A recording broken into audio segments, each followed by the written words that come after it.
Welcome to today's Wisconsin Health News virtual briefing on food as medicine. My name is Tim Stum. I'm the editor of Wisconsin Health News. Thanks to all of you for tuning in today. We have a really great panel with us today to talk about this important topic. I'm honored to introduce Tara Draeger, Director of Community Health and Health Equity for Aspirus Health, Kathy Koshgarian, CEO of Food for Health, Tony Mollica, CEO of iCare, Rachel Roller, CEO of the Dohmen County Company Foundation, and David Sametz, Chief Business Development and Marketing Officer for Sifter. Before we get started, though, I want to make sure we thank our very generous sponsors of the Wisconsin Health News virtual series. Healthcare leaders from across the state sign up to watch these virtual events, and they wouldn't be possible without the generous support of our sponsors. So a huge thank you to Aurora Healthcare, to AARP Wisconsin, Anthem Blue Cross and Blue Shield of Wisconsin, Amplify Health, Hush Blackwell, Courts, and the Alliance. Wisconsin Health News is an online, nonpartisan news service. In addition to hosting events like these, we also publish a daily email newsletter. If you're not yet a subscriber, I encourage you to sign up for a free trial, which you can do on our website at wisconsinhealthnews.com. And I want to give an extra thanks today to the Alliance, today's featured sponsor. We are really grateful for all of their very generous and continued support. And here to say a few words is Mike Roach, Director of Business Development for the Alliance. Tim, thank you very much for that introduction. Good afternoon, everyone. As Tim said, my name is Mike Roach. I'm the Director of Business Development at the Alliance. We're very excited to be the featured sponsor for today's event. Food as medicine is a very interesting topic, and the number of articles, books, seminars, and summits around this subject have exploded as employers seek ways to improve the health of their workforce and control the healthcare cost. I think this will continue to gain momentum. At the Alliance, we serve as the voice of the level and self-funded employer who want to gain control over their healthcare costs. Using our smarter networks, our data mining and analytics tools, we're able to provide transparent, creative approaches to the employer and their employees who don't often know that the savings is out there to be had. We remain the trusted, objective partner of our 450 employers and their brokers as they seek a way to combat the rising cost of healthcare. There's really four tenets that we use to guide us. The first is transparency. And whether you attribute the quote to Drucker or to Deming, you can't manage what you can't measure. So we feel that the fact that we give back all of the claims data that we gather to our employers and their brokers is ultra important as they try to determine how do we structure our plan to help us attain our goals over the next 3 to 5 years. The next is payment reform. We've gone away from the discount off of billed charges, and our contracts are now structured using percents of Medicare and bundles, much more transparent and easier for folks who don't spend their entire day in the healthcare ecosystem to understand. Next is network design. You'll never hear the Alliance talk about narrow networks. We believe that employees and their families should be able to seek care where they need to. What you will hear us talk about is tiered networks, because we know through analyzing our data that there is value to be had, whether it's in ambulatory surgical centers or at different systems.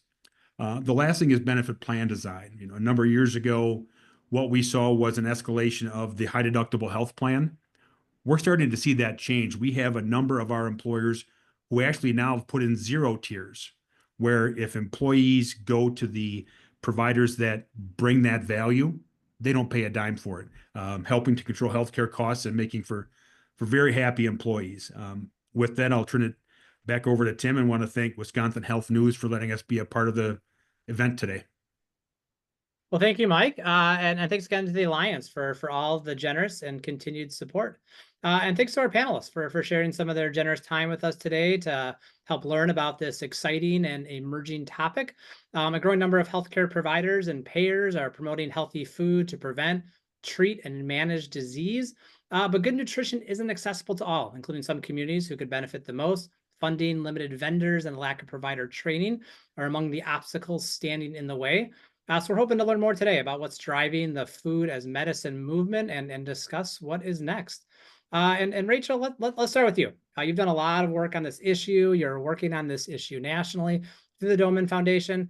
Why is this such an important issue? How can using food as medicine improve health outcomes? Well, first, thank you so much, Tim, for having us today, and thank you for your sponsors for hosting this conversation. It is so critically important. Diet-related disease is the leading cause of death in America today. 1 in 5 children are obese. 2 in 5 adults are obese in this country. 60% of adults have 1 or more chronic related diseases that are all attributable to a poor diet. So if you think about this, just in the context of our economy, we spend $1.1 trillion annually on medical costs and lost productivity due to these illnesses. And it also is a national security threat for our country, where only 1 in 8 young adults right now is capable of serving in active duty if, God forbid, something should happen and we have a national threat. So regardless of the angle, this is by far the most critical domestic threat facing our nation. As a country, we really need to focus attention on this growing epidemic that is not only affecting adults, but now is affecting children at a massive rate. So for that reason, access to healthy, nutritious food is so critically important. The root cause of this problem is our reliance on ultra-processed food. 60% of the adult diet is reliant on these highly modified, starchy, sugary, preservative-rich foods. 70% of our children's diet in this nation are reliant on these synthetic products, and they are fueling the obesity epidemic, and they are fueling the diet-related disease epidemic in our country. So the very root cause of the problem is also the solution to this problem. If we can change what we eat, change our diets, and focus more on wholesome food, nutritious food, we can reverse this horrific epidemic facing our nation and also prevent it in future generations. So the food as medicine movement is critical to addressing that issue. Thank you, Rachel. Kathy, part of this progression into recognizing food as medicine is the use of medically tailored meals. Food for Health is, as of now, the only certified medically tailored meal provider in the state. I guess first, what does that mean? What are medically tailored meals? Maybe just tell us a little bit too about Food for Health and what you do. Yeah, and so Food for Health is a nonprofit community-based organization truly focused on providing access to health and health equity. And at the core of that, essentially, is a basic human right and human need to nutritious, healthful food and access to literacy. Specifically, we focus on currently right now, because of the epidemic that Rachel just described, truly on management and reversal of diet-related disease, and most specifically on type 2 diabetes, cardiovascular disease, hypertension, and high-risk pregnancy. The prevalence here in the state of Wisconsin is staggering. And with essentially nature's most efficacious sort of intervention in changing our relationship with food, medically tailored meals provide our individuals, our constituents, the members of our community access to healthful, nutritious meals that are specifically tailored to prevent, manage, and reverse those very chronic diet-related diseases that are ailing our nation and our individual healthcare. And so based on a nutritional profile, we have tailored meals, making them very convenient and very accessible to those that are most in need, with a philosophy of plant forward, low sodium, low sugar, low saturated fat, low dairy, but absolutely delicious and delivered direct to home to remove that social barrier of access. So when we say a medically tailored meal, think of it as a nutritional tailored approach to standing up an intervention to the basic human need of healthful, nutritious food. Those meals, coupled with support and accountability for individuals, provides a multi-dimensional intervention that makes it easy and accessible to receive this food, with a dedicated health coach for support. And then the second biggest pillar to health equity, which is literacy, right? The first pillar is access and equitable access to this very basic human right need to nutritional security. But then there's also the access to nutritional literacy, food literacy, and lifestyle literacy, so that we can take the power back of our health back into our own hands.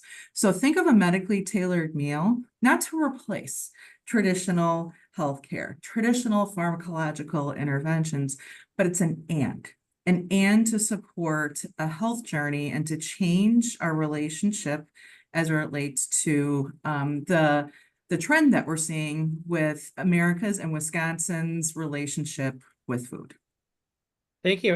Currently, who does Food for Health work with? Like, who are the patients, the consumers that are getting specifically your medically tailored meals? Yeah, and we have an omni-channel approach. So our primary focus and purpose truly is to serve those underserved communities and individuals. So individuals that are living up to about 200% of the federal poverty line that have been diagnosed with diet-related disease. And why? Because of access. Why? Because of prevalence. Why? Because they're also 9 times higher of essentially the probability of being diagnosed with a diet-related disease. And we work with these individuals and partner with these community members through other community-based organizations and taking a collective approach with trusted community-based organizations, with providers, including our community-based clinics, federally qualified healthcare units, with our larger providers, and then also now payers. And the payers that truly are focused on being able to support their members that are in need of these medically tailored meals to not just prevent and manage and reverse, but to essentially bend the healthcare trend with overusage of emergency room visits and inpatient stays, which is burdening an already taxed healthcare system. Our second pillar and partnerships are through employers and employers directly. And so we're a community-based organization. We're a trusted community member focused on truly serving the underserved. At the same time, too, Wisconsinites are sick, right? And we just saw in a recent survey that employers are faced with double-digit increases with regards to their insurance premiums. And the majority reason of why that's happening is because of the high prevalence of chronic diet-related diseases. So the same intervention and the same medically tailored meal programming we are offering to our employer partners to provide to their employees as well that have been diagnosed with and are living with diet-related disease. And we've proven to be able to reduce that healthcare trend in as little as 6 months. Wow.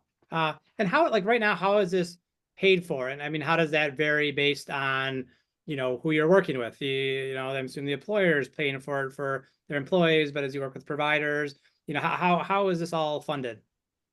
And so it's been evolutionary, right? If we think back, 5-6 years ago and talking about food and food as medicine, it wasn't in the lexicon, right?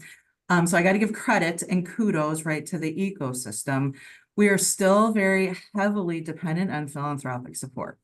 Philanthropic support to be able to support those individuals that can't afford the programming on their own.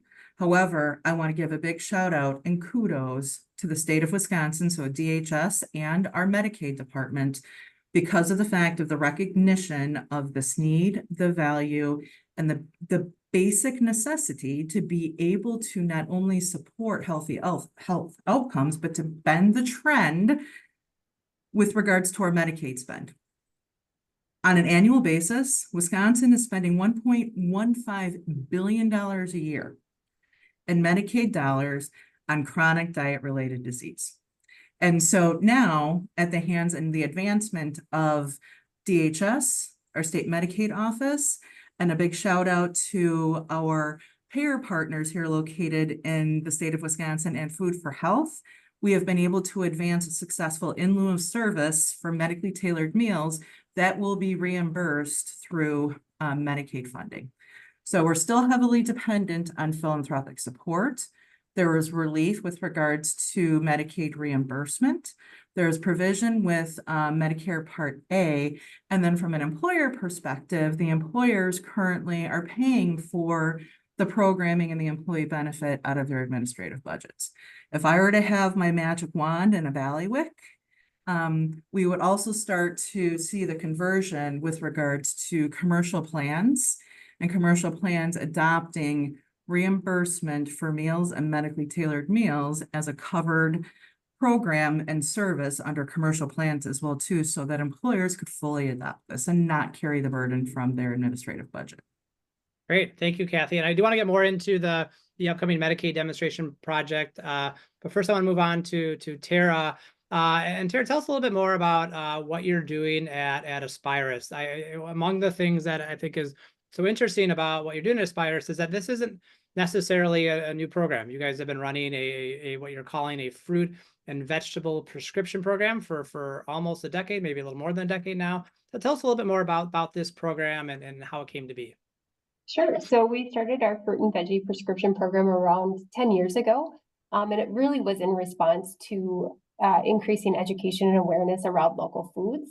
Our campus, our hospital campus, was located in a food desert. And so we had an existing farmer's market, and we wanted a way to connect our patients and our staff to that resource and help them to see the value in connecting with their local farmer and purchasing produce and things like that. And we thought, what a great way, right? If a provider provides a prescription to a patient, are they more likely to go and get that?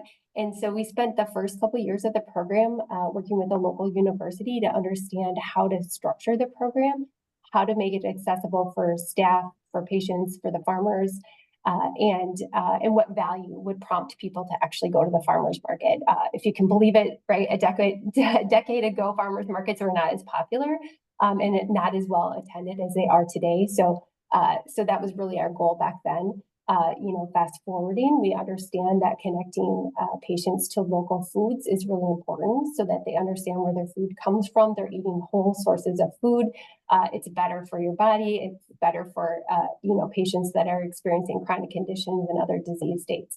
And so I think what makes our program unique is we have 22 local farmers markets participating in Wisconsin, and then we do extend up into Michigan as well, but our patients are able to access the markets throughout our service area. And so it really is a good collaboration.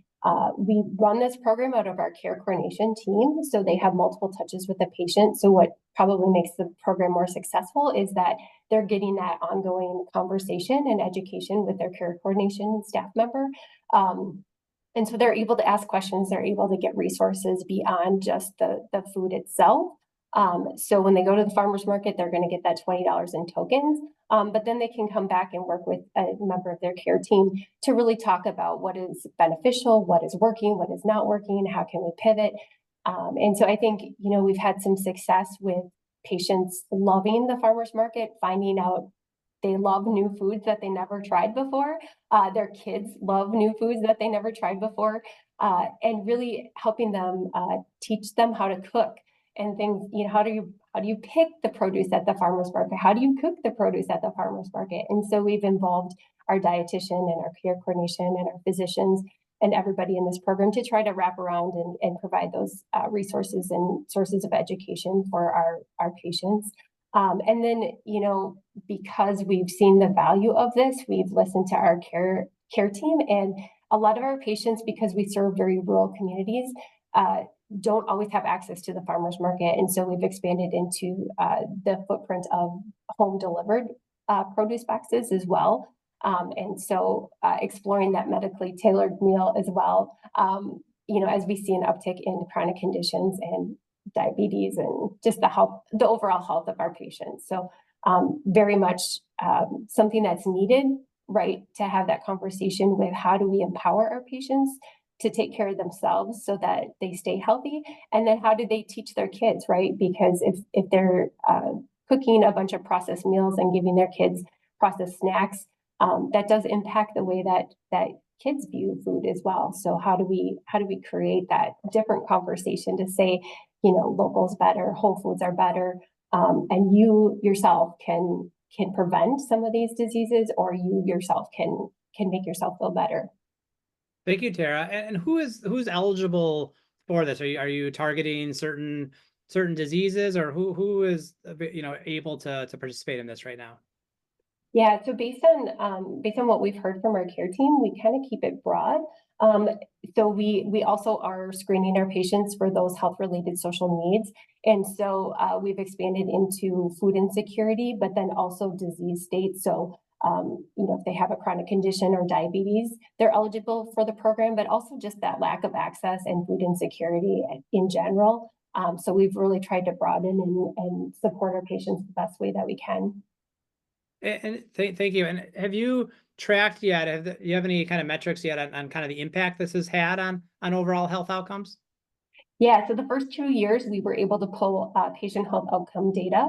And it was just really that those patients that were in the cohort of this program. And so that entailed getting the fruit and veggie prescription voucher, having that conversation with their care coordination team member, having access to recipes and videos on how to cook and things like that. And we actually did see a statistically significant lowering of their LDL, which is pretty fascinating. And so because we actually pulled data that was useful, we're continually assessing how can we pull better data and really kind of dig into what is the correlation. So great. And so how is this all paid for though? I mean, good food this is all great. Good food is great, but it's not free. Delivering meals to patients' homes isn't free. How is this all being paid for right now? Yeah, great question. We started by using our community benefit dollars out of our health system. And so we use the budgets out of each of the hospitals to kind of support each community. And then as we venture into expanding this a little bit more, we have tapped into our health plan. And so our health plan has covered some of the fruit and veggie prescription vouchers for their members. And then we've also relied on philanthropic gifts. There's a lot, we work in partnership with our foundation, and there's a lot of donors that are really passionate about local foods and getting, helping people to eat healthier and things like that. And so we've been able to use kind of a combination of funding as of right now. Great. Thank you, Tara. Tony, can you talk about, how Humana as an insurer has approached food as medicine? What type of work are you doing now in Wisconsin? And, if you're able, how has Humana approached this nationally? Yeah, absolutely. Thanks, Tim. About 10 years ago is when Humana started our journey on social determinants of health. And one of the first areas that we focused on was food as medicine. Food insecurity screening is where it all started. And one of the conversations we were having with our provider network is, how do we make it easy for you to scale take the screenings and assessments of people who are food insecure? And so we were able to work with them on putting it into the EMRs, as well as, working on a policy nationally for the Z code billing to be able to incent and reimburse providers for actually doing the work. Now, if a provider is screening for insecurity, they also have to have an intervention to do something about it. So part and parcel of putting that into place and into practice was making sure that they were connected to all the community resources as well as had knowledge. So one of the grants that Humana put in place was, how can we make sure that a food bank expert, an eligibility expert on food subsidies in states, was embedded into clinical practices? So we don't expect providers to practice at that level. We want providers to be able to diagnose and treat the diseases. We want, from a social determinants of health standpoint, have an expert in the community to share what eligibility and opportunities does the community have to help bring food. Now, that was 10 years ago, and we saw great adoption of providers helping with the food insecurity screening. But that's different than nutritional insecurity. Not having access to food is one thing. And for anybody that's on this call that's been volunteered at a food bank, been a part of any of these programs, the food is still that processed food. Sometimes it's donations that are coming. And yes, we can get people food. There's plenty of food out there. Where the industry is going, and where I think from a thought leadership perspective, Humana is trying to take the conversation, is it doesn't matter if you're in a population that has adversity and poverty and is disadvantaged, and you don't have access. You can have as much access as you want, but you're still buying the fast food, the convenient food, the C-store food that's not really helping, and it's contributing and exacerbating the cardiovascular disease, the diabetes, the hypertension, which are all ending up in ERs and inpatient beds. Unnecessarily, mind you. And these are the costs that Kathy and Rachel were talking about. We have an opportunity to go after a big dollar amount, $1 trillion of national spend in these diseases if we find better ways to treat it.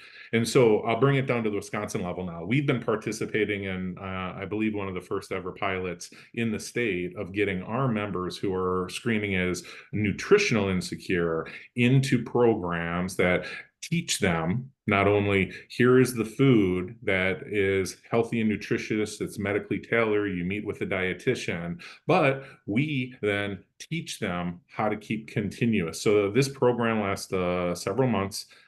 We've seen once people are in the program, nearly 100% engagement in graduation from the program. And we are right now into measurement period of what are those outcomes. I would say from a payer perspective, we look a lot at the financial investment to change where the dollars are spent. And if we can spend the appropriate dollars in inpatient utilization, that's great. People will need that care always, and we're thankful for those providers that do it. But the unnecessarily hospitalizations that can be avoided because we're taking some of those dollars and putting it into food as medicine programs and innovations is going to not only help our membership live healthier lives, it's going to contribute to a return on health that will last a lifetime. And I think the biggest barrier, Tim, is long-term adoption. We know in the short-term time frame, while we're providing the meals and we're providing the education and we're trying to have people nutritional literate in these programs, there's great success. But what happens when we're not constantly there? The win for this industry is the teaching them how to fish for themselves and making it a long-lasting habit change, as well as them teaching them their family unit. So if we can get a mom who's going through a pregnancy that is dealing with maybe gestational diabetes to get in a food program like this, and then as she has more children, we're able to continue that in her household. That's the generational give back and the return on health that can happen from these programs. Great. Thank you, Tony. David, I have not forgotten about you. We got a big panel today with a lot of great stuff to get through. But can you tell us a little bit more about how the role technology is playing in the food as medicine movement, and tell us a little more about Sifter and what you do? So Sifter is a tech company. We were the founders of Peapod back in the late 80s, which is the first online e-commerce grocery delivery company. So we've had 30 plus years of understanding grocery tech. So we took that grocery technology. Now think about the total United States and every grocery chain throughout the United States, from Woodman's through Meijer, through Kroger, through Albertsons. We have taken every grocery product in the United States, food product, and run the dietary attribution across 200 chronic conditions, all the food allergies, all the ingredient intolerances. And that gives payers, providers, health platforms, the ability for a patient, a member, to set up their personal dietary profile. So let's say I have chronic kidney condition level 4, I'm diabetic, and I also have a soy allergy. And you can put in your zip code, find your favorite store, let's call it Pick and Save, and I can go to any aisle and it will only show me those products that fit that complex, that personal dietary profile. So we deliver this to payers, providers, health platforms through food benefit cards. So think about a credit card that can be restricted to only those food products that would fit a specific, person's chronic conditions, allergies, what have you. And And we create these programs for, for the industry, and it's continuing to grow. We also are in the Protus prescription card business. We have a partner, About Fresh. We work through Veterans Hospital. We work through, a number of, nonprofits to be able to let the consumer, where 60% of all food is purchased and consumed out of the grocery store, to let that consumer be able to go into the grocery store. And as Tony said, you ultimately need to teach the man, the woman to fish on their own. And that's what Sifter does. We also built out the functionality. So on your iPhone, on your Android phone, you can download, and we white label this to whoever the client is, call it Blue Cross Blue Shield, Humana. And you can take your iPhone, scan any UPC, Universal Product Code, in a grocery store. And if you have your dietary profile on, it will tell you with a green check mark, yes, this fits your diabetes diet. And if it doesn't fit, if it gives you a red X, Sifter will show you 4 products from that aisle that actually do match your diet. So, this is truly food as medicine, because we're drilling down to those foods that fit your exact chronic conditions. Great. Thank you, David. Kathy, I want to come back to you and come back to, a topic you initially mentioned at the beginning of the program, and that's the demonstration project that the Wisconsin Medicaid program is about to go forward with. Can you just share, I know you've been, involved in the planning and the advocating for this to happen. Can you just share a little bit more, what is this? What's going to happen? When does this start? Who's going to be eligible, and what is this going to mean? And so we're very excited, and I would say the advancement of the in lieu of service waiver actually happened at a pretty quick clip, and that's at the hands, and I would say congratulations to the teams involved in that, and then also pulling from best practices throughout the country for those that have paved this way before us. And so in early 2025, we're looking at having the ability for reimbursement post-discharge for medically tailored meal provisioning for patients/individuals that have been identified with the participating HMOs and MCOs that have been diagnosed with diabetes, heart disease, and high-risk pregnancy. And those individuals will be able to receive up to 14 meals per week in 12-week tranches, along with RDN oversight. And so this is, kind of the first example of essentially pulling through essentially an add-on capability and service to those individuals that essentially are of high risk because of chronic diet-related disease, but then also in our lower income and vulnerable categories from an income status, because of the fact that we see readmission rates and prevalence of inpatient stays post-discharge extremely high with these individuals. Because think of when you're in the hospital, you've had an event, maybe there's been a surgical intervention or an episodic intervention. If you've got one of these diet-related diseases, right, you're more vulnerable. But if you're also food insecure as well too, the prevalence of readmission and inpatient stays, it increases. And so, being able to mitigate essentially that reoccurrence provides a higher quality of life for these individuals that will be able to participate in this reimbursement. It reduces a number of other determinants, social determinants that they're faced with.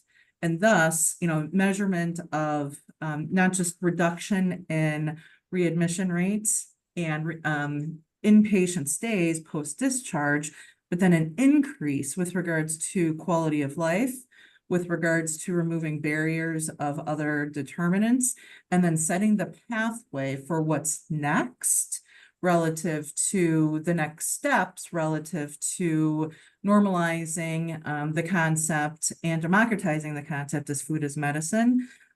This demonstration pilot is going to be able to give us that capability. And so with the early launch in 2025, there's a number of the HMOs and MCOs that are already starting the exploration relative to participation. And we're going to be excited about the fantastic positive results when we look back in 12 months. Great, thank you, Kathy. Tony, can you expound on that? What is this going to mean for Medicaid members, and what's it going to take to make this demonstration pilot a permanent thing in Medicaid going forward?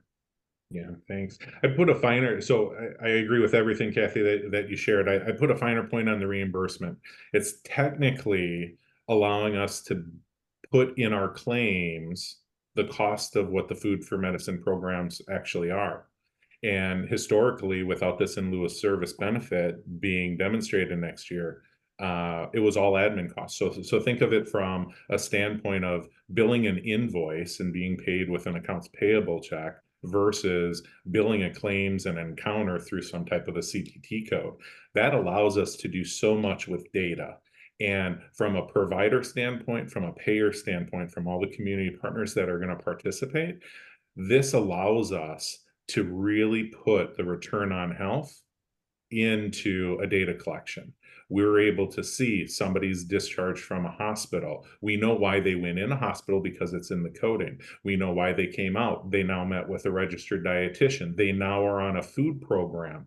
You think about somebody with cardiovascular disease that gets out of a hospital and they get home and the first thing they want to do is grab a soda and grab some salty potato chips. And what is that going to lead to? That's going to lead to going right back into the hospital because you're going to retain water and it's going to cause issues. And that's what we're all trying to prevent. And we're all financially incented to do those things. This gives us an avenue to do it. So I do think there are some policy pieces on this, right? It only is up to 5% of the total Medicaid spend, which is a large dollar amount in the state of Wisconsin, but it gives an opportunity for all of the payers to think in a different way of how we would prefer our members to have high quality access to nutritious food versus spending their time in places that could be avoided, and allowing those facilities to serve people who need it the most, because we have a hospital bed issue too in the state of Wisconsin. There's people that need the beds that don't have them because they didn't get there at the right time for somebody that could have had an avoided hospitalization.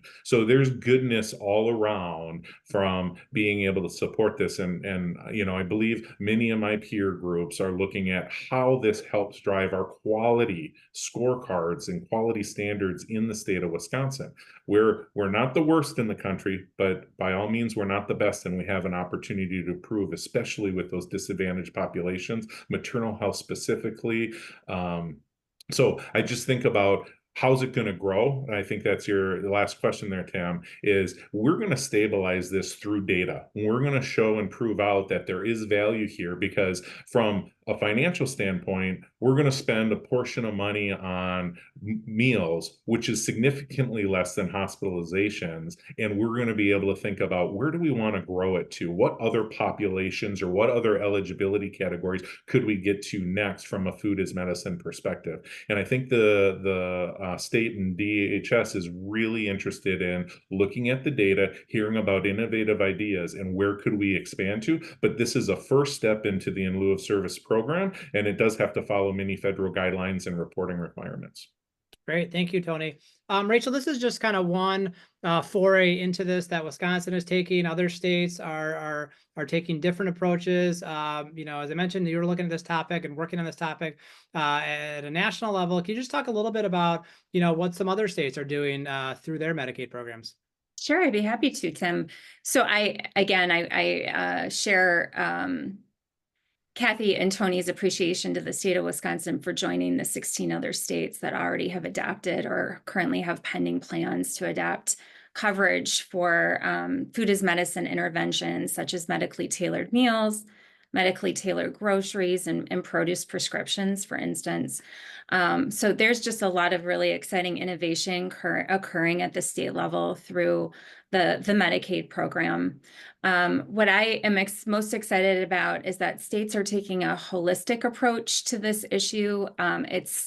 It's been noted today in the panel that access is a critical issue. And it's not just access to the food itself, but also that nutritional counseling and support service, because what we're talking about here is truly a lifestyle change that needs to occur in order for these changes to be sustainable, right? And to see that health improvement over the trajectory of that individual's lifespan.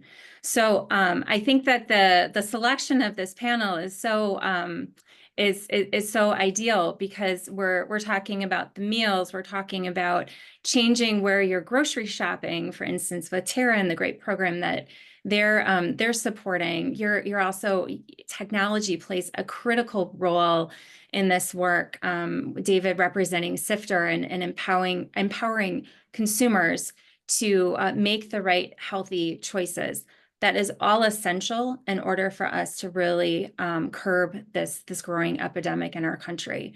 And so we're looking at it at a system level, and Medicaid is a driving lever in that work. And we're so excited to see a growing momentum across the nation in adopting this. And we hope it becomes a standard best practice and ultimately becomes a benefit that is truly integrated within healthcare. That's our goal and expectation. We're doing a lot of work right now in partnership with great organizations in defining the code, right, to seek reimbursement for these solutions and have it embedded in the HCFIC code system, and then defining that benefit, defining what the solutions are, how ensuring high standards of quality, ensuring that we have efficacious outcomes, that the good actors are securing funding and contracting for these services, and that we're evaluating it robustly.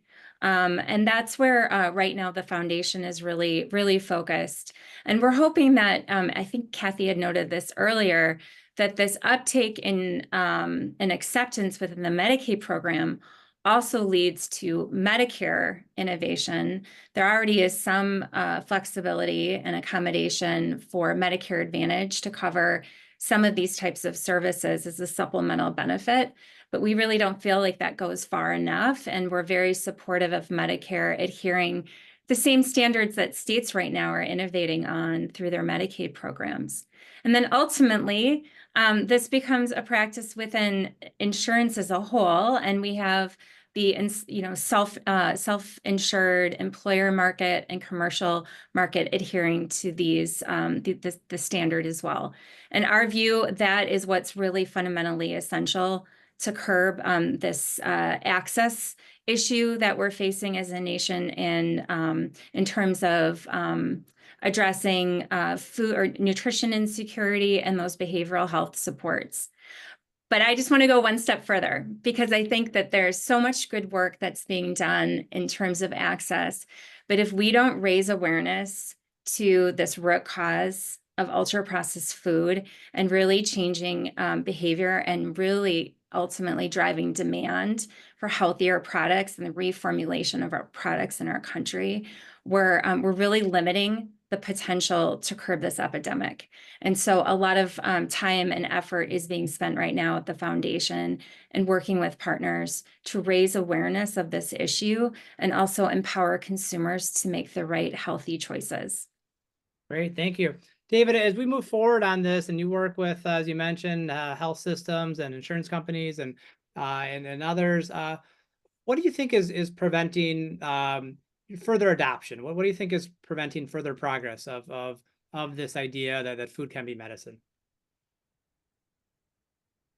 I would say on the payer side that we are starting to see adoption, as Rachel was saying, on Medicare Advantage. We are starting to see food as part of the solution. Now, the difference is typically it has been just a food benefit, meaning just that would cover food insecurity.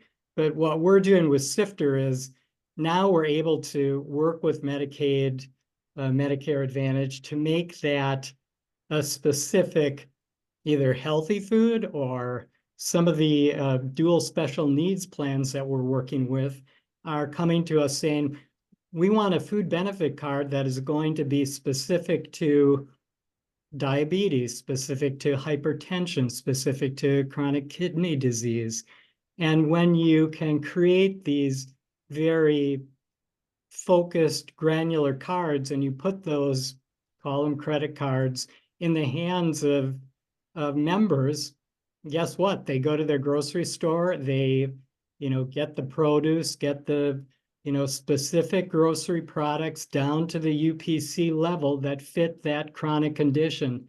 They can use their mobile phone to scan a UPC to see if it qualifies for that food benefit card. And so this whole path starts to imprint the consumer, the member, the shopper toward better behavior.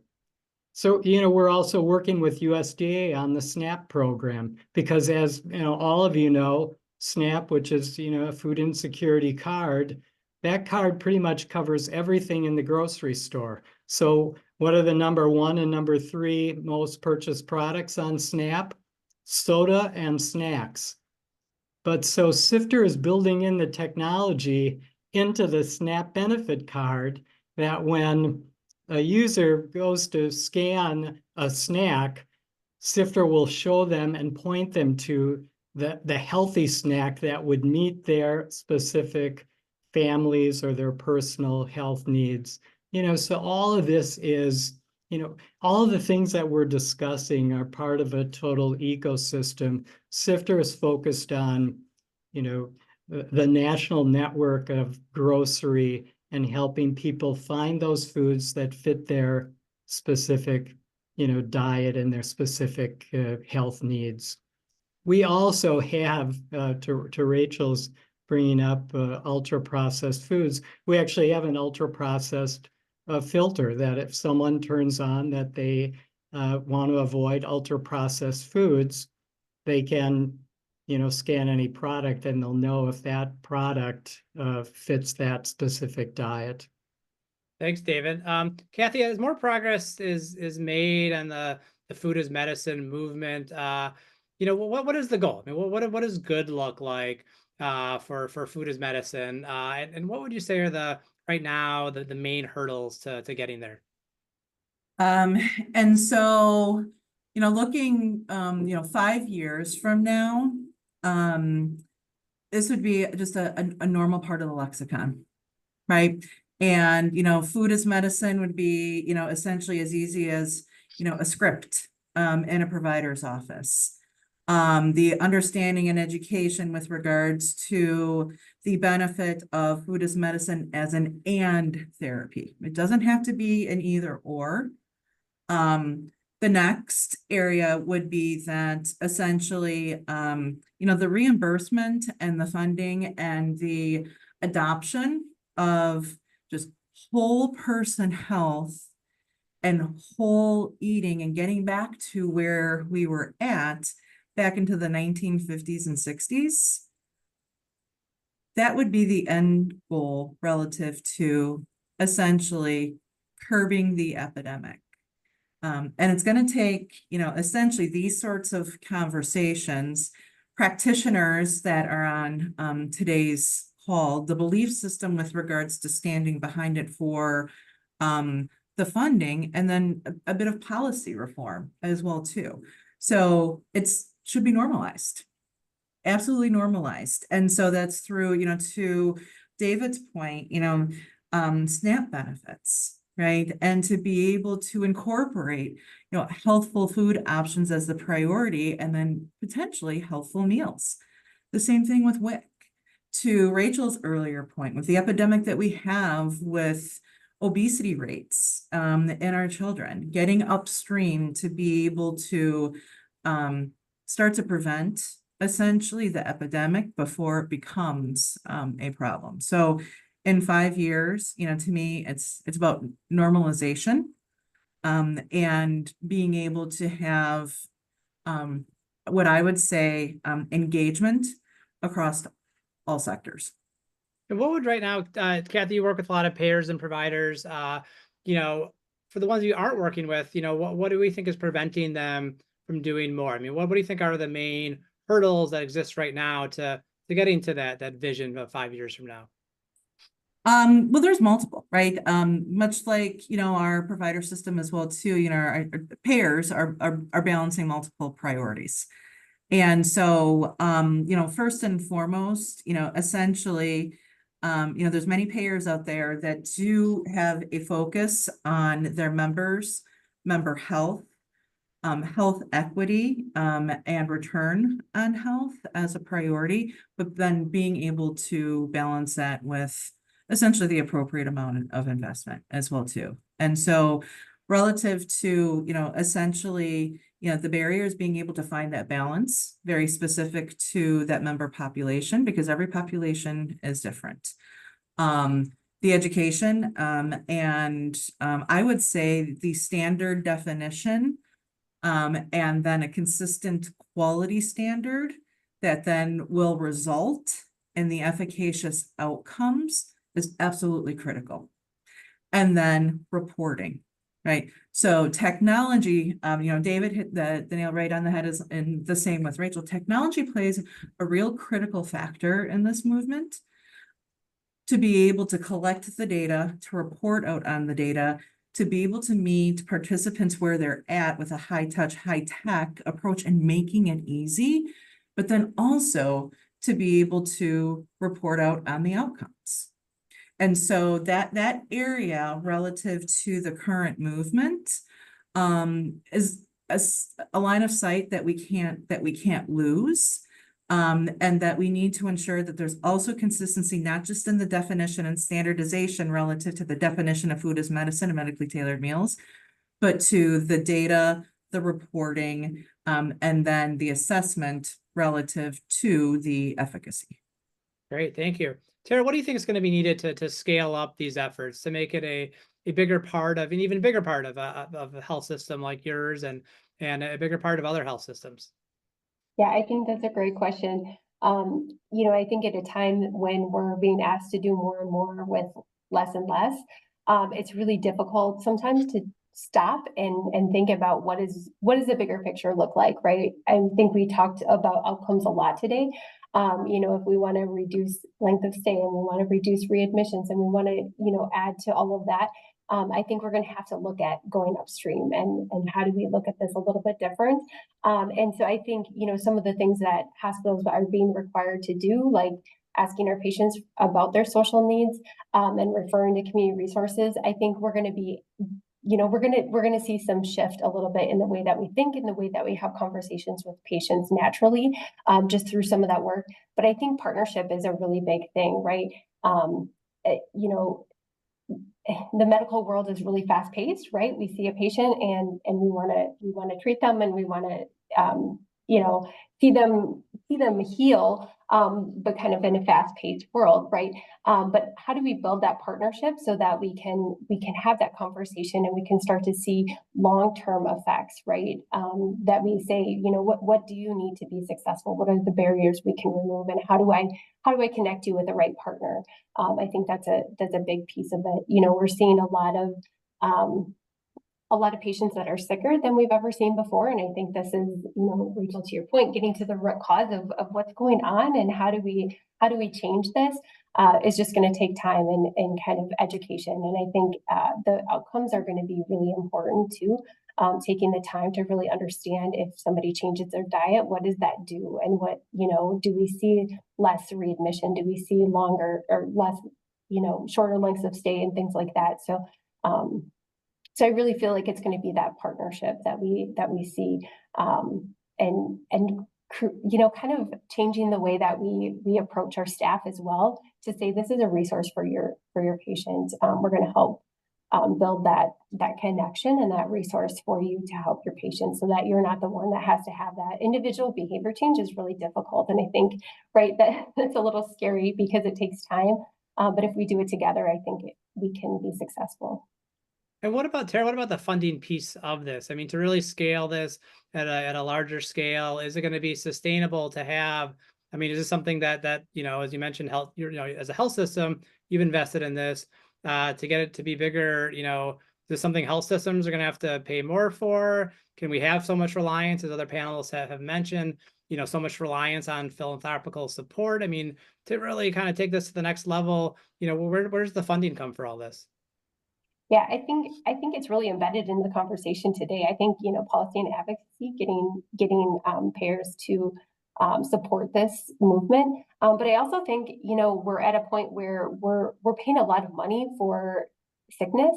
And if we can pay a lot of money for prevention and a lot of, we can pay up front, I think that's going to be really helpful. So I think, we're working with our health plan to kind of look at things a little bit differently. How do we identify those patients that would really benefit from this program?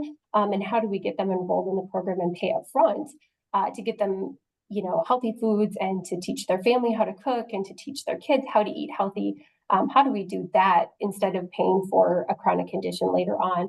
And so I think it's really just shifting the conversation to more of an upstream approach, both at, a healthcare level, at a policy level, at a health plan level, all of those working together to kind of shift that conversation. Great, thank you, Tony. What do you think are some of the main barriers standing in the way of progressing further on this?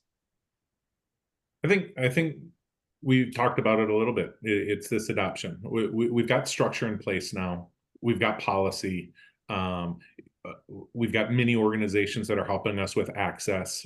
I think we're all trying to figure out who's the appropriate eligible population, because there is this propensity to engage, right? Some people are not ready to take this journey. I mean, this is a hard step, a habit changing step. And as we think about it, maybe another barrier could be, how can it continue to be culturally relevant for various individuals that really want to engage, but some of the medically tailored meals are just not at that cultural level yet. And, I think Kathy's team has been doing a great job trying to blend it all, but there are traditions, and we have to respect those traditions, especially across Wisconsin.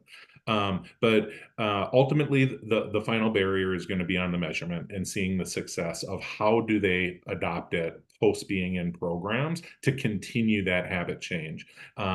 So a lot of the industry that surrounds us, I think, needs to change with this, right? This is not a healthcare issue. This is a societal issue, like Rachel was talking about in the beginning. Success in 5 years might be showing up at a convenience store at the Quick Trip, and you see a percentage of what they're offering becoming whole fruits and vegetables instead of that ultra processed stuff, because consumers will ultimately choose what the path is. And when they run out of whole fresh vegetables and fruits, they're going to order more of it because that SKU or that UPC code continues to go out of stock, versus the candy bar, the Rice Krispie, the whatever it might be there. That's what the future should be. Thank you. Thank you. So we are quickly running out of time, but I do want to kind of sum things up with one final question. And we'll have about maybe 20-30 seconds for each panelist to answer. I'm going to kind of preview this question with Kathy, but where do you see the food as medicine movement evolving in the coming years, and what is one thing that it will take to get there? And Kathy, we'll start with you to see if you want to add anything to your earlier answer. Sorry, I'm trying to come off mute there, so I apologize. If there was just one thing, and of course I have a laundry list of things, Tim, right? A wish list. It's truly to be able to make it easy, right? So ensuring that we have access to the right options, that essentially the ways to engage are highly trusted and very clear with regards to engagement, and to be able to meet individuals where they're at, whether it's from cultural sensitivity to being able to partner up with a high trusted partner that understands the individual. Now, whether it's a community-based organization, it's their provider, it's a referral from a friend. But this is behavioral change, and behavioral and lifestyle change it's difficult. In addition to essentially trusting, a paradigm shift that didn't happen overnight. Awesome. Thank you. Tara, where do you see how do you see the food as medicine movement evolving in the coming years? And what's one thing it's going to take to achieve that vision? Yeah. I definitely see it being more integrated in healthcare. I think it's something that we're just going to have to focus on, especially as we move into this space. But I agree with you, Kathy. I think making it easy and meeting the patient where they're at and really helping them understand why this is important and how it's going to benefit them and their families. And so I think it's just going to be that continual conversation, and as easy as we can make it for the patient, I think that's how we're going to be successful. Thank you. David, how would you answer that? Feel like food as medicine needs to just be part of the medical therapy screening process. So when you see your internist and they take blood and they take weight, you ought to be able to have your nutritional screening happen right there, and then an RD be part of that discussion. So that would get at the root of where this all starts. Thank you. Tony, how do you envision the food as medicine movement evolving in the coming years? Well, I'll go a step further where others haven't gone yet. I think we need to see this come back into early school education programs. And I think the earlier we can start, I mean, home economics have gone away. Like we see a lot of things that just the public school system, private school system hasn't been able to support. And I think as we think about all parts of our ecosystem that needs to be on board, I'd like to see it expand into the schools to teach young. So, because sometimes, I mean, I remember I was an 80s kid and I was the one coming back on the recycling movement. Like we were the kids that told our parents how to go and recycle. It'd be really great if we started with the kids and the kids teach the parents what food as medicine ends up being. Great. Thank you, Tony. Rachel, we'll give you the final word. How do you see this evolving in the coming years? And what's one thing it's going to take to get there?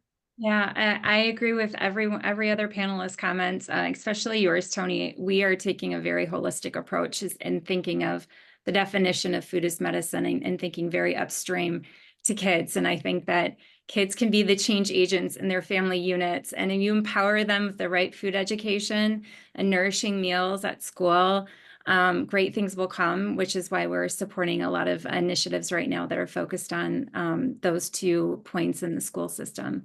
I'd say in terms of like a magic wand, if we could align incentives to further incent the promotion of these solutions. They're highly efficacious. We have decades of research that have proven their efficacy, and now it's just a matter of scaling. So I think the reimbursement and truly treating this as an intervention therapy, as David alluded to earlier, within healthcare, but also thinking holistically about these lifestyle change needs that must occur, is essential to move this work forward.